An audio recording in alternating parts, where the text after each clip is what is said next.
lawnmower, problem, carburetor.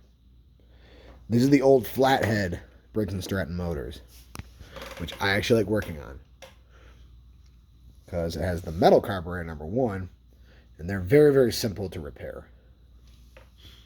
As you can see, the carburetor is off because gas was coming out of it. It was leaking badly. This is an original Briggs & Stratton carburetor.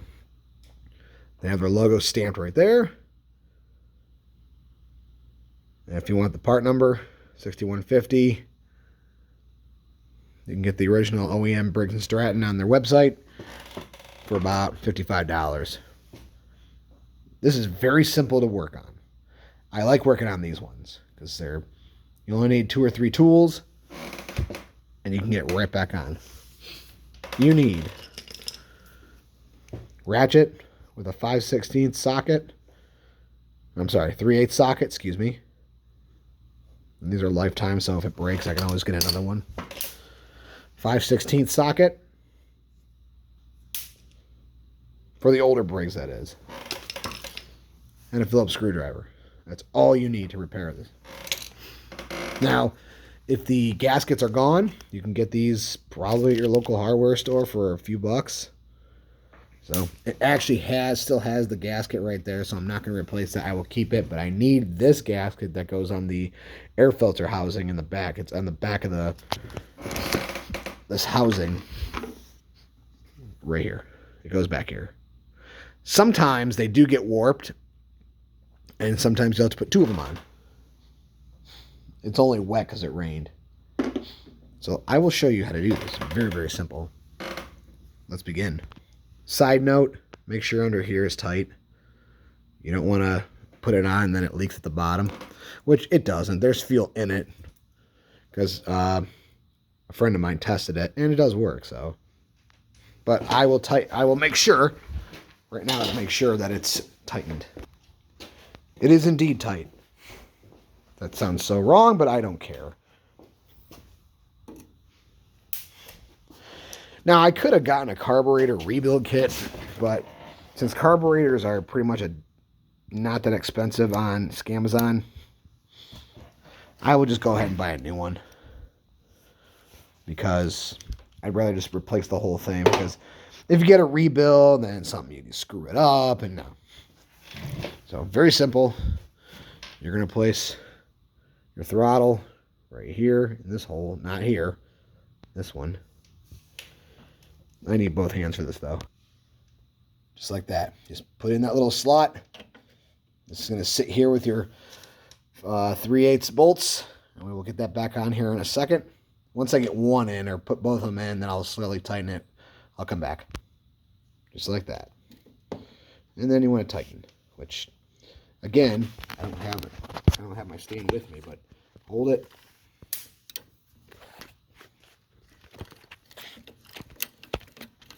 Once it starts going in, then you'll understand. But the point is, these are stupidly easy to work on. Let me tighten up a little more.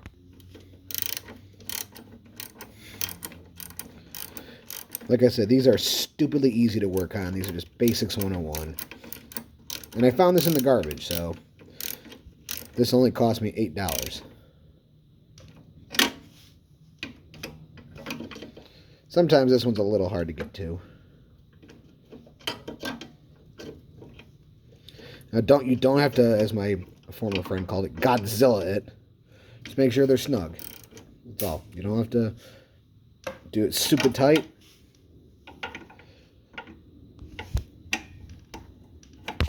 I'm doing this at like 9:30 at night, so give me a break.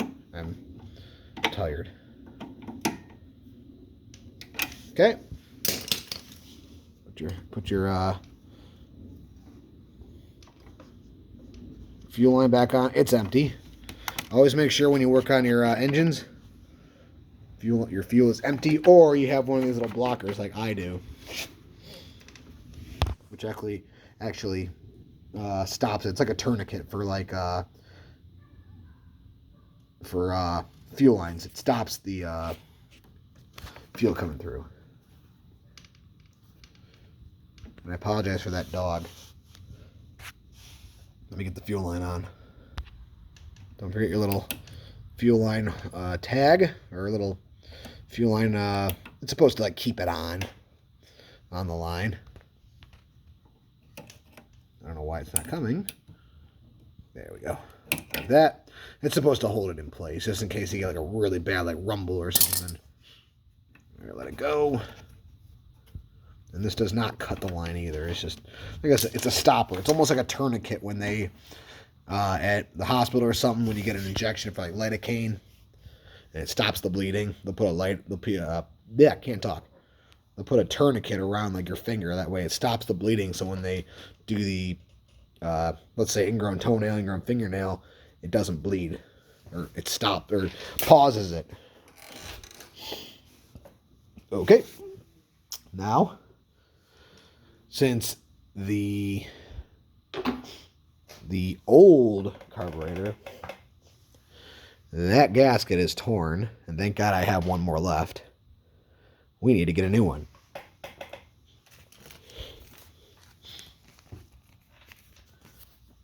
Ta-da!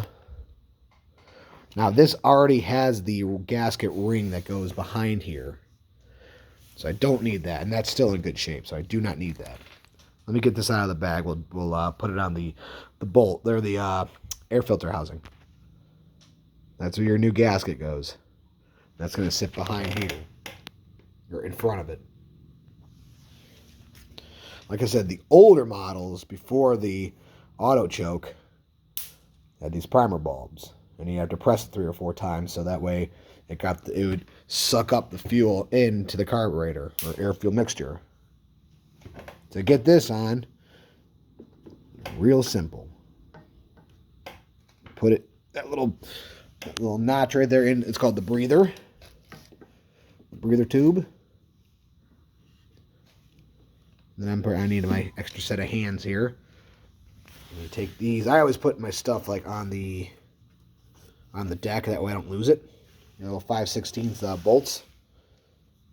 They're going to go in the slots. I'll show you that once I get them in. I will tighten them down.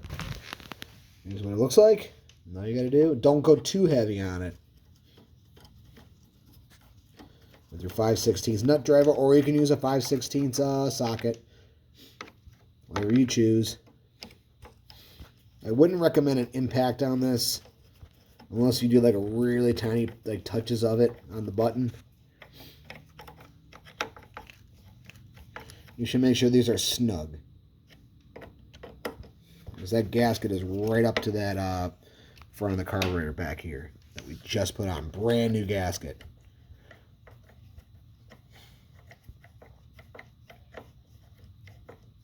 Now, if this didn't have any compression, it's possible it could have been a head gasket problem, and I would have had to take off all these bolts right here and take that off and check the head gasket. If it was, I actually do have a head gasket in stock for such an occasion, which those are easy to take off as well, and then clean all the carbon from the spark plug where it was sparking all the time because there's carbon buildup in there. Oh yes, and you want to put your little cover back on, which is just 2 little Phillips screwdrivers. Line up the holes. We're lining up holes. Why does everything have to be in the gutter? Because I blame 90s cartoons for that shit.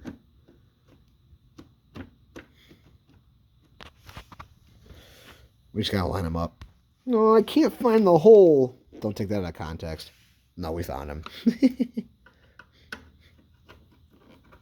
Again, you don't have to Godzilla it. Snug it down.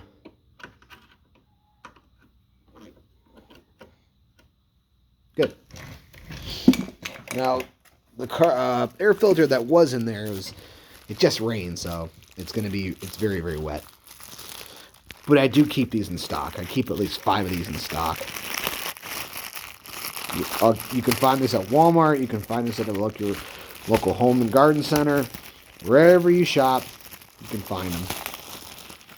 I think they're like $4 or $5. I mean, but make sure when you do your service,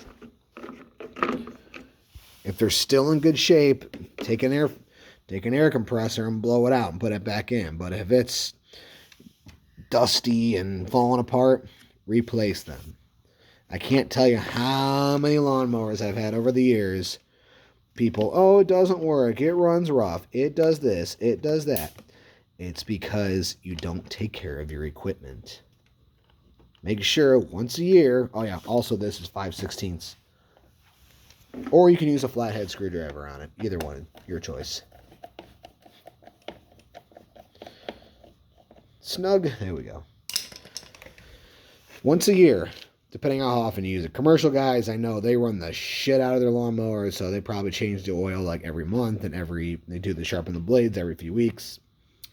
But your residential people that mow once a week, change the oil once a year or once a season, like in the springtime before you start mowing. Sharpen the blade, check the spark plug, and check the air filter. It's not that hard. It's maybe a 15 minutes out of your day. I don't know why duct tape is here. I think these are actually custom bolted onto the deck because they couldn't find like where the side discharge goes there. It's not a hole as in like rusted through, but let's put some fuel in this thing and see if she runs and no leak this time, huh?